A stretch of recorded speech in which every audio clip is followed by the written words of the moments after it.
Chapter 6. Artemis. The figure of Artemis is in a sense more primitive than that of either Athena or Aphrodite. She is nearer akin to the Lady of the Wild Things. Her local cults are not without traces of primitive savagery. Pausanias tells us of a yearly holocaust offered to Artemis at Patrae, which exactly resembled that of the Great Mother at Hierapolis. After describing the altar surrounded by a circle of green logs of wood and approached by an inclined plane made of earth, he tells of the procession of the virgin priestess in a car drawn by deer. Of the sacrifice itself, he says it was not merely a state affair but popular among private people.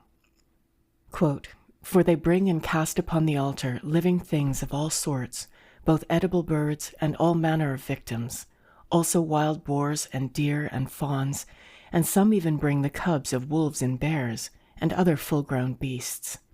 I saw indeed a bear and other beasts struggling to get out of the first force of the flames, and escaping by sheer strength. But those who threw them in dragged them up again onto the fire. I never heard of anyone being wounded by the wild beasts." End quote. Even in the civilized days of Pausanias, the service of the huntress maid was horrible and bloodthirsty. It is well, perhaps, for once to realize from what imminent savagery the Olympian divinities had emerged. Compare this with the ritual of the Great Mother at Hierapolis, as observed by Pausanias. In the court of the sanctuary were kept all manner of beasts and birds, quote, "consecrated oxen, horses, eagles, bears and lions who never hurt anyone but are holy and tame to handle." End quote. But these tame holy beasts were kept for a horrid purpose. Lucian thus describes the Holocaust. Quote, "Of all the festivals, the greatest that I know of they hold at the beginning of the spring. Some call it the pyre, and some the torch. At this festival they do as follows. They cut down great trees and set them up in the courtyard. Then they bring sheep and goats and other live beasts and hang them up on the trees. They also bring birds and clothes and vessels of gold and silver. When they have made all ready, they carry the victims round the trees and set fire to them, and straightway they are all burned." End quote. And again, at Messina, Pausanias saw the same horrid ritual. He tells us of, quote, "a hall of the Curites, where they sacrifice without distinction all animals, beginning with oxen and goats, and ending with birds. They throw them all into the fire." End quote. And who are the Curites? Who but the young men, the ministrants of the Great Mother? The sacrifice at Messini to Laphria is scarcely less horrible than that of Taurus, where the local goddess demanded human blood. Against this, the latter conscience of Greece revolted. Euripides, in Iphigenia in Taurus, makes Iphigenia, doomed to sacrifice her brother, cry out against Artemis. "Herself doth drink this blood of slaughtered men? Could ever Leto, she of the great king beloved, be mother to so gross a thing? These tales be false, false as those feastlings wild of Tantalus and gods that love a child. This land of murderers to its god hath given its own lust. Evil dwelleth not in heaven." Again, the leader of the chorus protests that human sacrifice is no Greek offering, and thus adjures the goddess.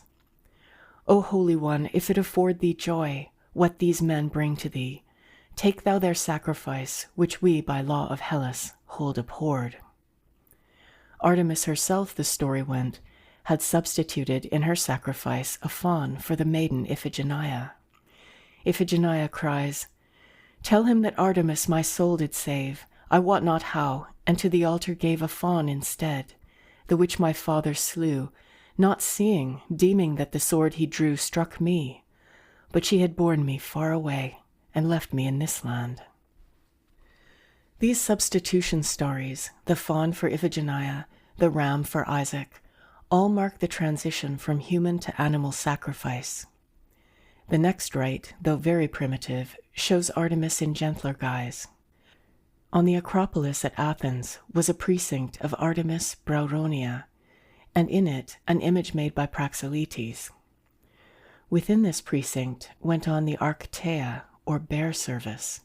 In the Lysistrata of Aristophanes, the chorus of women sing of the benefits they have received from the state, and how they were reared at its expense.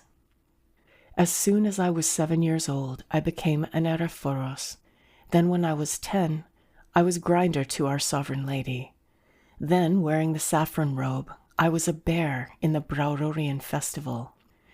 In Arcadia, it does not surprise us to find that Artemis herself, bearing the euphemistic title of Callisti, the fairest, was a bear, nor that one of her faithless worshippers was turned into a bear. Among the rude dwellers in Arcadia, a bear may well have been a creature greatly to be dreaded, and most eagerly to be propitiated. But in the Christian era, to find in civilized Athens on her sacred hill a bear cult is a striking instance of the tenacity of ancient tradition. The precinct must have been a strange sight. The little girls of Athens, wrapped in yellow bearskins, would dance or crouch bear fashion before the goddess. A goat was sacrificed to Artemis, and till the next festival the little girls were safe from marriage. They had accomplished their bear service. After a while it would seem they got shy of the rude ritual, since by the time of Aristophanes, for the bearskin was substituted a saffron robe, and henceforth we hear more of the dedication of raiment than the dancing of bears. But always these well-born, well-bred little Athenian girls who danced as bears to Artemis must to the end of their days have thought reverently of the might of the great she-bear. Among the Apaches today, we are told, quote, only ill-bred Americans or Europeans who have never had any raising would think of speaking of the bear, or indeed even of the snake, without employing the reverential prefix Austin, meaning old one, the equivalent of the Roman senator. End quote. The first time I visited Athens, I was turning over the fragments in the Acropolis Museum, then little more than a lumber room. In a rubbish pile in the corner of the room, I had the great happiness to light on a small stone figure of a bear. One furry paw was sticking out and caught my eye. Some maiden, richer or more pious than the rest, had offered to the goddess this image of herself, a small bear comfortably seated on its hind legs. Precisely where the bear was discovered I failed to find out, but originally she must have been set up in the Braurorian precinct. It seems probable that from the Holocaust service arose the figure of the huntress Artemis. She, in whose honor the wild and tame beasts were slain, became herself the slayer. In Homer, uniformly, Artemis is the huntress. When the Caledonians fail to bring their hecatomb, it is the archer goddess who was wroth and sent against them a creature of heaven, a fierce wild boar, white-tusked, that wrought sore ill continually on Oeneus' garden land. And it is the maiden huntress of Calydon that the chorus in the Atalanta hail. Come with bows bent, and with emptying of quivers, maiden most perfect, lady of light, with a noise of winds and many rivers, with a clamor of waters and with might. Bind on thy sandals, O thou most fleet, over the splendor and speed of thy feet. For the faint east quickens, the wan west shivers, round the feet of the day and the feet of the night. It may surprise us perhaps that a woman goddess is chosen by the Greeks to be the huntsman in chief. Assuredly the cloistered Greek women did not, modern fashion, join the chase. But the difficulty disappears if we remember that the aspect of huntress was taken over from the Lady of the Wild Things, and probably by way of the Holocaust. Artemis is not only slayer of the wild beasts, she shares with Apollo the ministry of death to mortals. In the Odyssey, Homer tells of the fair isle of Syria, a good land, with oxen and with sheep well stored, and laden vines and cornfields deep, and hunger never comes upon the folk, nor sore diseases that make mortals weep. But to the tribes of men, when old they grow therein, the archer of the silver bow, Apollo, comes with Artemis, and thus with shafts that hurt not strikes and lays them low. Artemis may have her aspect as death-dealer to women, merely as the correlative of Apollo. On the other hand, it is perhaps more likely that she here reflects the darker underworld side of the Earth Mother. One aspect of Artemis is undoubtedly that of the moon. It should be observed that as soon as the Greeks or any other people come to realize that the seasons are controlled by the moon and sun, and that their food supply is therefore influenced by these potencies, they tend to let their earth divinities take on certain attributes of sun and moon. The worship of the moon naturally precedes that of the sun, because the appearances and disappearances of the moon, being at shorter intervals, naturally first arrest attention. The old error of naturism was to suppose that sun or moon exhausted the whole contents of a god or goddess. The new psychology points out that into the content of man's experiences, and hence into his expression of that experience in the figures of his divinities, there enter at a certain stage of civilization elements drawn not only from the earth, but from the heavenly bodies, from sun and moon, and first, it would seem, from moon. The moon is an arresting object, a thing of spectral terror, staring with dull, pitiless eye. Setebos, Setebos, and Setebos, thinketh he dwelleth in the cold of the moon. Phoebus is still for us the sun. Hark, hark, the lark at heaven's gate sings, and Phoebus gins her eyes. And who is Phoebe, Artemis, but the moon with silver bow? So Swinburne's huntsman addresses her in the Atalanta in Calydon. Maiden and mistress of the months and stars, now folded in the flowerless fields of heaven. And again in the chorus, when the hounds of spring are on a winter's traces, the mother of months, in meadow or plain, fills the shadow in windy places with lisp of leaves and ripple of rain. The moon has her dark and spectral side, but this is taken over by Hecate, leaving the brightness for Artemis. Hecate is compact of magic and spells. In the second idol of Theocritus, we have the picture of Samatha, the magician. Samatha, who in the anguish of her slighted love, invokes Hecate, who is also Artemis, and seeks to lure her lover back by incantations with the magic wheel on which is bound the lynx, the wryneck. The scene is fitly laid in the moonlight. Samatha sings, "Lo, now the barley smoulders in the flame. Thestylus wretch, thy wits are wool-gathering. Am I a laughing stock, to thee a shame? Scatter the grain, I say, the while I sing. The bones of Delphus I am scattering. Bird, magic bird, bring the man back to me. Next do I burn this wax, God helping me. So may the heart of Delphus melted be. This brazen wheel I whirl, so as before, restless may he be whirled about my door. Bird, magic bird, bring the man home to me. Next will I burn these husks. O Artemis, hast power hell's adamant to shatter down and every stubborn thing.